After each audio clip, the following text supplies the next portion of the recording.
Good afternoon, everybody. Now, let us go to the last chapter of the focus area, the Sarang of Ranaganji. The Sarang of Ranaganji is a story, a wonderful story by Dr. A.J. Cronin about a sea voyage from Liverpool to Calcutta during the British rule in India. It tells how the author and the hero of the story manage a potential calamity silently and bravely. അപ്പോൾ doctor A J Cronin, Archibald Joseph ക്രോണിൻ്റെ ഒരു അനക്ഡോട്ടാണ് the serang of Ranganji എന്ന് പറയുന്ന ഈ story. ഈ സ്റ്റോറിയിൽ പറയുന്ന ഒരു സീ വോയേജിനെ കുറിച്ചാണ്, ഒരു കടൽ യാത്ര. എവിടെ നിന്നാണ്? From Liverpool to Calcutta. ലിവർപൂളിൽ നിന്നും കൽക്കട്ടയിലേക്ക് ബ്രിട്ടീഷ് കാലഘട്ടത്തിൽ ഇന്ത്യയിലെ ബ്രിട്ടീഷ് ഭരണം നിലനിൽക്കുന്ന സമയത്ത് ലിവർപൂളിൽ നിന്നും കൽക്കട്ടയിലേക്ക് പോകുന്ന ഒരു സീ വോയേജിലുണ്ടായിരുന്ന ഒരു ക്രൈസിസ് എങ്ങനെയാണ് ഇവിടെ ഓഥറും അതുപോലെ തന്നെ മെയിൻ കഥാപാത്രമായ ഹസൻ നേരിട്ടത്. അവർ ആ പൊട്ടൻഷ്യൽ കലാമിറ്റി, ആകസ്മികമായിട്ടുള്ള ആ ഒരു സംഭവത്തെ വളരെ ബ്രേവായിട്ട്, വളരെ നിശബ്ദമായി തന്നെ നേരിട്ടു. അതിനെക്കുറിച്ചുള്ള ഒരു സ്മോൾ ഒരു നറേറ്റീവാണ് നമ്മളിത് പറയുന്ന ദ സെറാങ് ഓഫ് റാണഗഞ്ചി എന്ന് പറയുന്ന സ്റ്റോറി. അപ്പോൾ അതിലെ ഇമ്പോർട്ടൻറ്റ് പോയിൻറ്റ്സാണ് ഇവിടെ ഡിസ്കസ് ചെയ്യാൻ പോകുന്നത്. ശ്രദ്ധിക്കുക, റിവ്യൂ ഒക്കെ എഴുതുമ്പോൾ നമുക്ക് അത്യാവശ്യമായിട്ട് വരുന്നതാണ്. The serang of Ranganji is a story written by A J Cronin. മനസ്സിലായല്ലോ? The central character of the story is Hassan, the serang of the ship Ranganji. അപ്പോൾ റാണഗഞ്ചി എന്നാണ് ആ കപ്പലിൻ്റെ പേര്. അതിലെ സെറാങ്, അതായത് ഒരു ഇന്ത്യൻ ജോലിക്കാരനാണ്, അദ്ദേഹത്തിൻ്റെ പേരാണ് ഹസൻ എന്നുള്ളത്. അതാണ് മെയിൻ കഥാപാത്രം, the hero of our story. Here the author narrates how they have a deeds and words of Hasan helped to save the lives of many in ship. ഇവിടെ ഈ കപ്പലിനകത്തുണ്ടായിരുന്ന ഒരുപാട് ആൾക്കാരുടെ ജീവിതം രക്ഷിച്ചതാണ്. അവരെ സഹായിക്കേണ്ട സമയത്ത് സഹായിച്ചു. അദ്ദേഹത്തിൻ്റെ ബ്രേവ് ഡീഡ്സ് ആൻഡ് വേർഡ്സിനെ കുറിച്ചാണ് ഇവിടെ ഡിസ്ക്രൈബ് ചെയ്യുന്നത്. കാരണം ധീരമായ വാക്കുകളും പ്രവൃത്തികളും, ഹസൻ്റെ ധീരമായിട്ടുള്ള വാക്കുകളും പ്രവൃത്തികളും എങ്ങനെയാണ് നറേറ്ററിനെ ഇംപ്രസീവ് ആക്കിയത്, നറേറ്റർക്ക് അത് എത്രമാത്രം ഉൾക്കൊള്ളാൻ സാധിച്ചു എന്നുള്ളതിനെക്കുറിച്ചുള്ള ഒരു ഡിസ്ക്രിപ്ഷനാണ് ഇവിടെ പറയാൻ പോകുന്നത്. The ship Ranganji started from Liverpool to Calcutta with 1500 passengers. വളരെ ഇമ്പോർട്ടൻ്റ് ആണ്, കാരണം 1500ഓളം യാത്രക്കാരെയും കൊണ്ടാണ് ആ ഷിപ്പ് പുറപ്പെട്ടിട്ടുള്ളത്. A J Cronin was the doctor in the ship. ആ ഷിപ്പിലെ ഡോക്ടർ ആരായിരുന്നു? A J Cronin and the narrator of our story. ഈ സ്റ്റോറി കഥ പറയുന്നത് ആരാന്ന് ചോദിക്കുമ്പോൾ നമുക്ക് പറയാം എ ജെ ക്രോണിനാണ്. ഈ റൈറ്റർ ആരാണ്? എ ജെ ക്രോണിനാണ്. എ ജെ ക്രോണിൻ എന്താണ് ആ കഥയിലെ role? The doctor in the ship. മനസ്സിലായല്ലോ? Hassan, the serang of the ship was very ugly. ഹസൻ്റെ പ്രത്യേകത, ആ കപ്പലിനകത്തെ ജോലിക്കാരനാണ് ഹസൻ. ഹസൻ്റെ പ്രത്യേകത, ഹി വാസ് വെരി അഗ്ലി, അതായത് ബ്യൂട്ടിഫുൾ ആൻഡ് ഹാൻസം അല്ലാത്തൊരു പ്രകൃതക്കാരനാണ്. ആൻഡ് ഷോർട്ട് ലെഗ്സ്, പിന്നെ അദ്ദേഹത്തിൻ്റെ പ്രത്യേകത എന്താണ്? കാലുകൾ ചെറുതാണ്. And large ഹെഡാണ്. ഹെഡ് എന്ന തല, അല്ലേ? ഡിസ്പ്രപ്പോർഷനേറ്റ് ഹെഡ്, അതായത് അവൻ്റെ ശരീരത്തിന് ഒട്ടും യോജിക്കാത്ത തലയാണ് അവനുള്ളത്. പിന്നെ അതിലെ വേറൊരു കഥാപാത്രമാണ് മിസ് ജോബ് സ്മിത്ത്. ഇത് ഇമ്പോർട്ടൻ്റ് ആണ്. Miss Job Smith is chief social promoter in the ship, laughed at his ugly appearance. അദ്ദേഹം, ആ മിസ് ജോബ് സ്മിത്ത് എന്ന് പറയുന്ന വ്യക്തി ഒരു സോഷ്യൽ പ്രൊമോട്ടറാണ്. കൂടാതെ അവർ ഈ ഹസൻ്റെ അഗ്ലി അപ്പിയറൻസിനെ കളിയാക്കുകയാണ് ചെയ്യുന്നത്. Some of the crew get infected. ഇനി കടലിൻ്റെ, അതായത് അറേബ്യൻ സീയുടെ മധ്യത്തിൽ, in the middle of the Arabian സീയുടെ മധ്യത്തിലെത്തിക്കഴിഞ്ഞപ്പോഴേക്കും some of the crews were sicked. അതിലെ ചില ജോലിക്കാർക്ക് ഇൻഫെക്റ്റഡ് വിത്ത് സ്മോൾ പോക്സ്. ചില ആൾക്കാർക്ക് എന്താ പിടിപെട്ടത്? വസൂരി എന്ന രോഗം പിടിപെട്ടു. The most contagious disease in the dictionary of disease എന്നാണ് പറയുന്നത്. കാരണം രോഗങ്ങളുടെ ഡിക്ഷണറിയിൽ വെച്ച് ഏറ്റവും മാരകമായി പടർന്നു പിടിക്കുന്ന ഒരു അസുഖമാണ് സ്മോൾ പോക്സ്. ആ സ്മോൾ പോക്സ് ആണ് പിടിപെട്ടിട്ടുള്ളത്. As the doctor of the ship, അങ്ങനെ ആ ഡോക്ടർ ഓഫ് ദ ഷിപ്പ്, അതായത് ആരാണ് ഡോക്ടർ ഓഫ് ദ ഷിപ്പ്? അവർ ജെ ക്രോണിൻ, അല്ലേ? To control the spreading of the disease. അങ്ങനെ ആ ഡിസീസ് സ്പ്രെഡ് ചെയ്യുന്നതിന് കൺട്രോൾ ചെയ്യാണ്. He was weighed down by his responsibility. അദ്ദേഹത്തിൻ്റെ ഉത്തരവാദിത്തത്തിൽ ഒരുപാട് ടെൻഷൻ ഉണ്ടായിരുന്നു. Hassan agree to take care of the patients. പക്ഷേ ഹസനാണ് ആ ഉത്തരവാദിത്തങ്ങൾ കംപ്ലീറ്റ് അദ്ദേഹത്തിന് ഈസിയാക്കി കൊടുത്തതും കൂടാതെ ഭാരങ്ങൾ കുറച്ച് കൊടുത്തതും. അതുകൊണ്ട് തന്നെ he take care of the patients. അദ്ദേഹം ആ പേഷ്യൻസിനെ കെയർ ചെയ്തു. He never respect reward of money. പക്ഷെ അദ്ദേഹത്തിന് യാതൊരു ആഗ്രഹമില്ല, പൈസയോടോ റിവാർഡിനോടോ യാതൊരു ആഗ്രഹവും ഇല്ലാത്തൊരു പ്രത്യേക വ്യക്തിത്വത്തിൻ്റെ ഉടമയാണ് ഹസൻ. പിന്നെ കൂടാതെ ഹസൻ ചെയ്തിരിക്കുന്ന 14 പേഷ്യൻസാണ് അവിടെ ഉണ്ടായിരുന്നത്. 14 രോഗികളെയും ഒരു പ്രത്യേകമായിട്ടുള്ള കംഫർട്ടബിൾ ആക്കിയിട്ടുള്ള ഒരു റൂമിൽ ഇൻസ്റ്റാൾ ചെയ്തു. അതിൻ്റെ ബാക്ക് ഓഫ് ദ ഷിപ്പ്, അതായത് ആ ഷിപ്പിൻ്റെ ബാക്ക് ഭാഗത്ത് ഒരു പ്രത്യേകമായിട്ടുള്ളൊരു ഷെൽട്ടർ രൂപീകരിച്ചിട്ട് അതിനതേക്ക് മാറ്റുകയാണ് ചെയ്തത്. പിന്നെ ഹസൻ അഗ്രി ടു നെക്സ്റ്റ് പറയുന്നത് he nursed the patients risking his own life. സ്വന്തം ജീവിതം പണയം വെച്ചുകൊണ്ടാണ് അദ്ദേഹം ആ കാര്യങ്ങളൊക്കെ ചെയ്തിരുന്നത്. He gave medicine in time. Correct സമയത്ത് മെഡിസിൻ കൊടുത്തു. അതിലാണ് ഇടയ്ക്കാണ് 2 പേഷ്യൻസ് ഡൈഡ് ആവുന്നത്. 2 പേഷ്യൻസ് മരിച്ചു. ആ മരിച്ചവരെ ഹസൻ എന്താ ചെയ്തത്? Lowered the body in to the sea reading aloud a short passage from Ramayana even though he's a Muslim. കാരണം ഹസൻ ഒരു മുസ്ലിം ആയിരുന്നിട്ട് പോലും എ ഷോർട്ട് പാസേജ് ഫ്രം രാമായണത്തിൽ നിന്നും ഒരു ചെറിയ പാസേജ് വായിച്ച് കൊണ്ടാണ് ആ 2 ഡെഡ് ബോഡിയും അദ്ദേഹം ബറി ചെയ്യുന്നത്. അപ്പോൾ അദ്ദേഹത്തിന് റിലീജിയസ് അങ്ങനത്തെ സംഭവങ്ങളൊന്നും പ്രത്യേകിച്ച് പറയുന്നില്ല. His courage, self control and faith helped to manage the disaster. അദ്ദേഹത്തിൻ്റെ പ്രത്യേകമായിട്ടുള്ള ധൈര്യം, അതുപോലെ തന്നെ ആത്മവിശ്വാസം, അതുപോലെ ദൈവത്തിലുള്ള വിശ്വാസം, ഇതൊക്കെയാണ് ആ ഡിസാസ്റ്ററിനെ മാനേജ് ചെയ്യാൻ അദ്ദേഹത്തിന് സഹായിച്ചത്. അപ്പോൾ അദ്ദേഹത്തിൻ്റെ പ്രത്യേക ക്വാളിറ്റീസാണ് ഇവിടെ പറയുന്നത്. He supported the doctor in many ways. ഒരുപാട് കാര്യങ്ങൾ ഡോക്ടർക്ക് സപ്പോർട്ടായിട്ട് അദ്ദേഹം നിന്നിട്ടുണ്ട്. He simple of love, care, dedication and responsibility. മനസ്സിലായല്ലോ? ഇനി അതിൻ്റെ തീം, ഈ ചാപ്റ്ററിനകത്ത് പറഞ്ഞിരിക്കുന്ന തീം എന്താണെന്ന് നോക്കാം. Important theme, how one can manage adversities and disaster in life. ചിലപ്പോൾ എക്സാമിന് ചോദിക്കാം. കാരണം ഇങ്ങനൊരു ക്വസ്റ്റ്യൻ വന്നു കഴിഞ്ഞാൽ നമ്മൾ എന്താണ് ചെയ്യേണ്ടതെന്നുള്ളത്. എങ്ങനെയാണ് ഇതുപോലെ ഒരാൾക്ക് അഡ്വേഴ്സിറ്റി, അതുപോലത്തെ പ്രതികൂല സാഹചര്യങ്ങളും അപകടങ്ങളും ജീവിതത്തിൽ വന്നിട്ട് കഴിഞ്ഞാൽ നേരിടാൻ സാധിക്കുക. അതിന് എക്സാംപ്ലിഫൈ ചെയ്തുകൊണ്ട് ഹസൻ്റെ വ്യൂ ഓഫ് പോയിൻ്റ്, അല്ലെങ്കിൽ ഹസൻ ചെയ്ത ആ ഹീറോയിക് ഡീഡിനെ വർണ്ണിച്ചുകൊണ്ട് നമ്മളോട് ഒരു എസ്സേ എഴുതാൻ പറയാം. പിന്നെ role of selfless service in disaster management. അതുപോലെ തന്നെ ഡിസാസ്റ്റർ മാനേജ്മെൻറ്റ് സമയത്ത് അവർ ചെയ്യുന്ന സെൽഫ്ലെസ് ആയിട്ടുള്ള സർവീസ്. നമ്മൾ ഡിസാസ്റ്റർ മാനേജ്മെൻറ്റാണ് ഡിസാസ്റ്റർ, അതിൽ വെള്ളപ്പൊക്കം, ഫ്ലഡ് ആവാം, അതല്ലെങ്കിൽ ഇതുപോലെ ഇപ്പോൾ കൊറോണ ബേസ് ചെയ്തിട്ടുള്ള സംഭവങ്ങളുണ്ട്, ഡിസാസ്റ്റർ തന്നെയാണ് അതൊക്കെ. അപ്പോൾ അങ്ങനത്തെ ഈ സമയത്ത് നമുക്ക് ഒരുപാട് സെൽഫ്ലെസ് ആക്ടിവിറ്റി ചെയ്യുന്ന ആൾക്കാരുണ്ട്. അതായത് സ്വന്തം ജീവിതം മറന്നുകൊണ്ട് മറ്റുള്ളവർക്ക് വേണ്ടി ത്യജിക്കുന്ന ഒരുപാട് പേര്. അവരുടെ ആ മാനേജ്മെൻറ്റ് ആക്ടിവിറ്റി നമ്മളോട് ചോദിക്കാം. അതുപോലെ don't judge a person by his external appearance. ഒരു ഇമ്പോർട്ടൻറ്റ് ലെസണാണ് അത്. ഒരിക്കലും നമ്മൾ മറ്റുള്ളവരുടെ ഫിസിക്കൽ അപ്പിയറൻസ്, ശാരീരിക സൗന്ദര്യത്തിൽ അളക്കാൻ പാടില്ല. കാരണം ഇവിടെ മിസ് ജോബ് സ്മിത്ത് കപ്പലിനകത്തേക്ക് കയറുമ്പോൾ തന്നെ ഹസനെ കാണുന്നുണ്ട്. അങ്ങനെ ഹസനെ റിഡിക്യൂൾ ചെയ്യുക, പരിഹസിക്കുന്നുണ്ട്. തൻ്റെ സുഹൃത്തിനോട് പറയാണ്, ഒരു look hardly human being, ugly creature എന്ന് പറഞ്ഞുകൊണ്ടാണ് വിളിക്കുന്നത്. കാരണം ഒരു വൃത്തികെട്ട രൂപം എന്ന് പറഞ്ഞുകൊണ്ടാണ് ഹസനെ കളിയാക്കുന്നത്. അതിനോട് അഗ്രി ചെയ്യാണ് തൻ്റെ സുഹൃത്ത് റോണി. കാരണം ലുക്ക് ഹാർഡ്ലി ഹ്യൂമൻ ബീങ് എന്ന് പറയുന്നുണ്ട്. കാരണം മനുഷ്യരൂപമല്ലാത്ത ഒരു ജീവി എന്ന് പറഞ്ഞുകൊണ്ട് കളിയാക്കാണ്. അതുപോലെ തന്നെ at the end of the സ്റ്റോറിയിൽ doctor A J. Cronin Miss Job Smith ചോദിക്കുന്ന ഒരു ചോദ്യമുണ്ട്. എവിടെയായിരുന്നു ഇത്രയും സമയം ഈ അത്ഭുത ജീവി, അല്ലെങ്കിൽ ഈ വിചിത്ര ജീവി, സ്ട്രേഞ്ച് ക്രീച്ചറിനെ അടച്ചിട്ടിരുന്നത് എന്ന് ചോദിക്കുന്നുണ്ട്. ഒരു പ്രത്യേക സ്പെഷ്യൽ കേജിലാണോ എന്ന് ചോദിക്കുന്നുണ്ട്.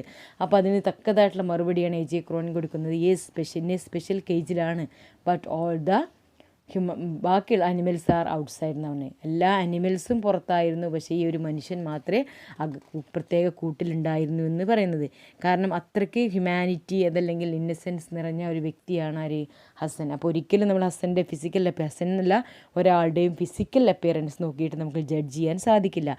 Physical appearance is not a criteria about a person good or bad. കാരണം നമ്മൾ ഫസ്റ്റ് യൂണിറ്റിൽ പറയുന്ന ഒരു സംഭവം കൂടിയാണത്. അതിനെ ബേസ് ചെയ്തിട്ടാണ് ഈ കാര്യങ്ങളിലേക്ക് കിടക്കുന്നത്. കാരണം നമ്മുടെ എബിൻ്റെ സ്പീച്ചിൽ പറഞ്ഞിട്ടുണ്ട്, ഫിസിക്കൽ അപ്പിയറൻസ് കൊണ്ട് നമുക്കൊരാളെ അളക്കാൻ സാധിക്കുമോ എന്നുള്ളത്. ഒരിക്കലും നമുക്ക് സാധിക്കില്ല. കാരണം അവരുടെ ഇന്നർ ബിഹേവിയറും ഇന്നർ ക്വാളിറ്റീസാണ് നമ്മൾ നോക്കേണ്ടത്. ഇനി നമുക്കിതിനകത്തുള്ള ക്യാരക്ടർ സ്കെച്ചസ് നോക്കാം. ആദ്യം ഹസൻ, അതുപോലെ തന്നെ ഡോക്ടർ എ.ജെ. ക്രോണിൻ, പിന്നെ ജോബ് സ്മിത്ത്, അതുപോലെ captain Hample. Just look the summary. എന്നെ പാരഗ്രാഫാക്കിയിട്ട് സമ്മറി കൊടുത്തിരിക്കുന്നത് നോക്കുക. The serang of Ranganji, doctor A J Cronin. The story The Serang of Ranaganji by Dr. E.J. Cronin speaks about the selfless and sacrificial service rendered by the Serang. ഒരു സെറാങ് നൽകിയിരിക്കുന്ന sacrificing ആയിട്ടുള്ള സർവീസിനെ കുറിച്ചാണ് ഇവിടെ AJ Cronin നമ്മളോട് വിവരിക്കുന്നത്. The story begins with a fashionable lady. ഞാൻ പറഞ്ഞല്ലോ, ആ സ്റ്റോറി ആരംഭിക്കുന്നത് ഒരു fashionable lady's remark about Hassan. സെറാങ്ങിനെ കുറിച്ചുള്ള ഒരു റിമാർക്ക് കൊണ്ടാണ്. ആ റിമാർക്ക് എന്താണെന്ന് ഞാൻ അവിടെ നേരത്തെ പറഞ്ഞിരുന്നു. He was an ugly man with a short leg and large head. അദ്ദേഹത്തിൻ്റെ പ്രത്യേകത അതാണ് കേട്ടോ, അത് നോട്ട് ചെയ്യണം. കാരണം ഒരു അഗ്ലി ക്രീച്ചറാണ്, ഷോർട്ട് ലെഗ്സ് ആൻഡ് ലാർജ് ഹെഡോട് കൂടിയിട്ടുള്ളൊരു ugly creature. A J Cronin the physician of the ship overheard the remark. ഇതൊക്കെ എജെ ക്രോണിൻ ഒളിഞ്ഞെന്ന് കേൾക്കുന്നുണ്ട്. The ship was crowded with a tourist and the most of them were accompanied by their wives and families. അത് ശ്രദ്ധിക്കുക, ആ ship പോകുന്നത് from Liverpool to കൽക്കട്ടയിലേക്കാണ്. About 1500 passengers അതിനകത്തുണ്ട്. ആ പാസഞ്ചേഴ്സിൽ most of them were accompanied by their wives and families. അധിക പേരും എങ്ങനെയായിരുന്നു? അവരുടെ കുട്ടികളും അതുപോലെ തന്നെ ഭാര്യമാരും ഒത്തായിരുന്നുണ്ടായിരുന്നത്. One morning the serang appeared with 2 lascars at doctor's cabin. അങ്ങനെ ഷിപ്പ് ഏകദേശം at the middle of the Arabian sea, അതുവരെ യാതൊരു കുഴപ്പവുമില്ലാതെ നല്ല ക്ലിയർ ആയിട്ടുള്ള അറ്റ്മോസ്ഫിയറിലായിരുന്നു അവർ യാത്ര ചെയ്തിരുന്നത്. എങ്ങനെയും ഏകദേശം അറേബ്യൻ സീൻ്റെ നടുക്കടലിൽ എത്തിക്കഴിഞ്ഞപ്പോഴാണ് അതിൽ 2 ലാസ്കാസ്, അതായത് 2 ജോലിക്കാർക്ക്, ക്രൂസിന് അതായത് കപ്പലിലെ ജോലിക്കാർക്ക് രോഗം പിടിപെടുന്നതും അദ്ദേഹം ഡോക്ടറുടെ ക്യാമ്പിലേക്ക് അവരെ കൂട്ടിക്കൊണ്ടു പോകുന്നു. They were suffering from small pox. അവർക്ക് എന്തായിരുന്നു സിംറ്റംസ്? അവർ സ്മോൾ പോക്സിൻ്റെ ലക്ഷണങ്ങളുണ്ടായിരുന്നു. ഖുറാൻ reported the matter to the captain. അങ്ങനെ ക്യാപ്റ്റനോട് ആ കാര്യങ്ങൾ റിപ്പോർട്ട് ചെയ്യാണ് ക്യാപ്റ്റൻ ഹാമ്പിൾഡോ. He requested the doctor to arrange isolated area for the patients. അങ്ങനെ അദ്ദേഹം, ആ ഡോക്ടർ പറയുന്നുണ്ട് ഇറ്റ് ഈസ് ദ ക്യാപ്റ്റൻ പറയുന്നുണ്ട് it is the responsibility of the doctor. കാരണം ഈ ഒരു സംഭവത്തിൽ ഡോക്ടറാണ് അതിൻ്റെ ഉത്തരവാദി മുഴുവനും. അയാൾ ഒരേ ഒരു ജോലിക്കാരനെ മാത്രം നൽകാം. He have the finest man in his staff. അദ്ദേഹത്തിൻ്റെ സ്റ്റാഫിൽ ഏറ്റവും നല്ലതായിട്ടുള്ളൊരു മനുഷ്യനെ മാത്രം ഞാൻ നിങ്ങൾക്ക് തരാം. Because he is overloaded and understaffed ആണ്. കാരണം ക്യാപ്റ്റൻ ഹാമ്പിൾ പറയുന്നത് അദ്ദേഹം സ്റ്റാഫിൻ്റെ എണ്ണം കുറവാണ്, കൂടുതൽ പണികളുണ്ട് എന്ന് പറഞ്ഞുകൊണ്ട് ഒഴിവാവുകയാണ്. Cronin reported the matter to the captain. മനസ്സിലായല്ലോ. He requested the doctor to arrange the isolated area of the patients. The serang helped to make canvas shelter on the deck. അങ്ങനെ ഹസൻ ദ സെറാങ് എന്ത് ചെയ്തിരുന്നു? ഒരു ഷെൽട്ടറൊക്കെ രൂപീകരിക്കുകയാണ്. Doctor A J Cronin എന്താണ് ചെയ്യേണ്ടത് എന്നറിയാത്തൊരു inexperienced is profession. അദ്ദേഹത്തിൻ്റെ ജോലിയിൽ അദ്ദേഹത്തിന് എക്സ്പീരിയൻസ് ഒന്നും ഉണ്ടായിരുന്നില്ല. അതുകൊണ്ട് തന്നെ അദ്ദേഹം ആകെ ടെൻസ്ഡ് ആയിരുന്നു, ആകെ നെർവസ് ആയിരുന്നു. അപ്പോൾ അതുകൊണ്ട് ഹസനാണ് അദ്ദേഹത്തെ സഹായിച്ചത്. Hassan helped the doctor without any fear. യാതൊരു പേടിയില്ലാതെ സഹായിച്ചു. The next day 6 or 7 men came with the same sign of small pox. പിറ്റേ ദിവസം ഇതുപോലെ തന്നെ 6 or 7 പേര് വന്ന് സ്മോൾ പോക്സുമായിട്ട്. Again Hassan took much care to treat them. അവരെയും ഹസൻ നന്നായിട്ട് ട്രീറ്റ് ചെയ്തു. He sat watchful when one of the victim was in coma state. അതിൽ ഒരു രോഗി കോമ സ്റ്റേറ്റിലായപ്പോൾ അദ്ദേഹം ഉറങ്ങാതെ തന്നെ അദ്ദേഹം രോഗിയെ ശ്രദ്ധിക്കുമായിരുന്നു. ദ സെറാങ് വാസ് റിയലി സെറാങ്ങിൻ്റെ ബാക്ക്ഗ്രൗണ്ടാണ് പറയുന്നത്. He was from Punjab. His parents had wanted to south India. അദ്ദേഹം പഞ്ചാബ് നാഷണാലിറ്റിയാണ്. അദ്ദേഹത്തിൻ്റെ പാരൻസൊക്കെ സൗത്ത് ഇന്ത്യയിലേക്ക് വാണ്ടേഡ് ആയിട്ടുണ്ട്, അതായത് അവിടുന്ന് പോയിട്ടുണ്ട്. He was at the time he took the സീഫെയറിലേക്ക്. അവിടെ മുതൽ അദ്ദേഹം ഈ കടലിനോട് മല്ലിട്ട് കൊണ്ടാണ് ജീവിച്ചിരുന്നത്. He had no place on shore and remained unmarried. അദ്ദേഹത്തിന് തീരത്തൊരു സ്ഥലം കൂടിയില്ല, കൂടാതെ അദ്ദേഹം അൺമാരീഡാണ്. He had no savings too. യാതൊരു ഡെപ്പോസിറ്റും അദ്ദേഹത്തിനില്ല. Cronin expresses his wishes that Hassan should be paid extra for his extra service. അദ്ദേഹം ഹസനോട് പറയുന്നുണ്ട് ഈ സർവീസിൻ്റെ റെൻഡറിങ് ആയിട്ട് എക്സ്ട്രാ പൈസ തരാം, അതല്ലെങ്കിൽ എക്സ്ട്രാ റിവാർഡ് തരാം എന്നൊക്കെ പറയുന്നുണ്ട്. പക്ഷേ ഹി വാസ് നോട്ട് ഇൻട്രസ്റ്റഡ്. അതിലൊന്നും അദ്ദേഹത്തിന് താല്പര്യം ഉണ്ടായിരുന്നില്ല. He was happy and contented with his what he had. ഇന്ന് അദ്ദേഹത്തിന് എന്തൊക്കെയാണോ ഉണ്ടായിരുന്നത് ഇതിലൊക്കെ അദ്ദേഹം സാറ്റിസ്ഫൈഡ് ആണ്. When 2 of the patients died. അങ്ങനെ നേരത്തെ ആദ്യം ഐസൊലേറ്റ് ചെയ്യപ്പെട്ട 2 പേഷ്യൻസ് മരിച്ചു. Hassan himself shrouded their body shroud and read aloud a short passage from the Ramayana and threw their body overboard. എന്നിട്ട് ഹസൻ തന്നെയാണ് ആ ക്രമേറ്റ്, അതായത് ശവസംസ്കാര ചടങ്ങുകളൊക്കെ അവൻ്റെ റിലീജിയസ് പ്രകാരം തന്നെ ചെയ്തത്. വെൻ ദ വോയേജ് എൻഡഡ്, അങ്ങനെ ആ യാത്ര അവസാനിച്ചപ്പോൾ some of the patients showed sign of improvement and severely affected ones were moved to the hospital. ചില ആൾക്കാർക്ക് എന്തായിരുന്നു, അസുഖം കുറയുന്നുണ്ടായിരുന്നു, ചില ആൾക്കാർ ഇത് കൂടുതലായിട്ട് അസുഖത്തിൻ്റെ ലക്ഷണങ്ങൾ കൂടുകയാണ് ചെയ്തത്. അവരെയൊക്കെ ഹസൻ സ്വന്തം കൈകളിൽ എടുത്തുകൊണ്ടാണ് ഹോസ്പിറ്റലിലേക്ക് എത്തിച്ചത്. As Hasan was unloaded the baggage the ladies voice was heard again. അങ്ങനെ ഹസൻ അവരൊക്കെ ഹോസ്പിറ്റലിലേക്ക് എത്തിച്ചത്. അതായത് 7 days 8 days ഒക്കെ ഉണ്ടായിരുന്നു പിന്നീട് കൊളംബോയിലേക്ക് അവർക്ക് എത്തണമെന്നുണ്ടെങ്കിൽ. എന്നിട്ടും ആ ഒരു 8 ദിവസം അദ്ദേഹം ഈ രോഗികളെ മുഴുവൻ എന്ത് ചെയ്തു, വളരെയധികം ടേക്ക് കെയർ ചെയ്തു. പിന്നെ ഈ ബാഗേജ്, അതായത് ലഗേജൊക്കെ അൺലോഡ് ഇറക്കുന്നതിൻ്റെ ഇടയ്ക്ക് ലേഡീസ് വോയിസ്, ആ തുടക്കത്തിൽ കേട്ട ലേഡിയുടെ വോയിസ് വീണ്ടും കേൾക്കുകയാണ്. She was apprised to see the serang. അങ്ങനെ സെറാങ്ങിനെ കണ്ടപ്പോഴാണ് അവരുടെ വോയിസ് ഉയർന്നു വന്നത്. അവർ എജയ് ക്രോണിനോട് ചോദിക്കുകയാണ്, where he had a kept that dirty creature during this entire voyage. അപ്പോൾ ഈ വോയേജ് മുഴുവൻ യാത്രയിൽ ഉടനീളം അദ്ദേഹം എവിടെയാണ് ഈ എന്താണ് പറഞ്ഞത്, ഡേർട്ടി ക്രീച്ചറിനെ അടച്ചിട്ടിരുന്നത് എന്നാണ് ചോദിക്കുന്നത്. To these question Cronin agreed that was in a cage. അപ്പോൾ ക്രോണിൻ അതിന് സമ്മതിക്കുകയാണ്, അതൊരു കേജ് തന്നെയാണ്. That he had a kept him, അദ്ദേഹത്തെ കൂട്ടിയിരുന്ന ഒരു കേജ് തന്നെയാണ്. But all the animals were outside in the cage. പക്ഷേ മൃഗങ്ങൾ മുഴുവനും പുറത്തായിരുന്നു എന്നാണ് പറയുന്നത്. പക്ഷെ അതിനൊന്നും ആർക്കും മനസ്സിലാവുന്നില്ല.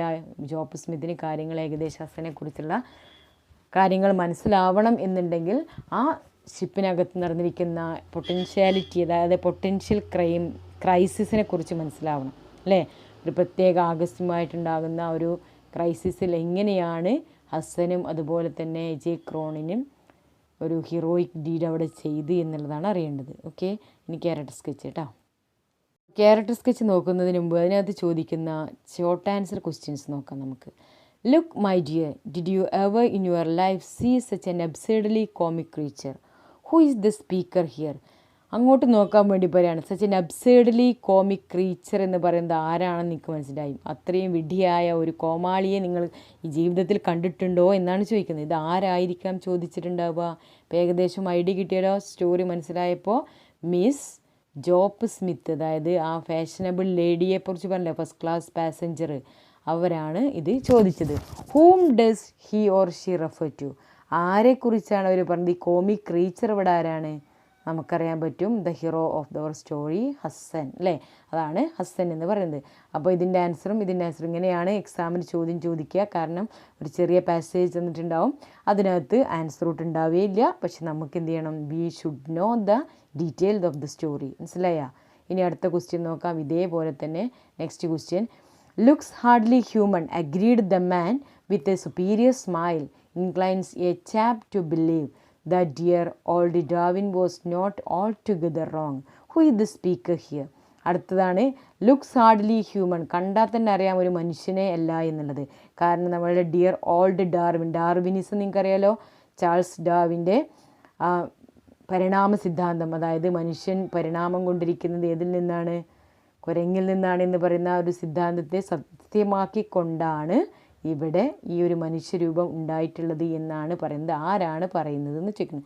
Who is the speaker here? നമുക്കറിയാം ഇതാരാണ് പറഞ്ഞിരിക്കുക, മിസ് ജോബ് സ്മിത്തിൻ്റെ ഫ്രണ്ടാണ് അല്ലേ. അവരുടെ പേരറിയോ നിങ്ങൾക്ക്? അതാണ് Ronnie miss Job Smith friend, അങ്ങനെ പറഞ്ഞാലും മതി കേട്ടോ. Whom does she refer to? ആരെയാണ് ആ ഹാർഡ്ലി ഹ്യൂമൻ ബീയിങ് എന്ന് പറയുന്നത്?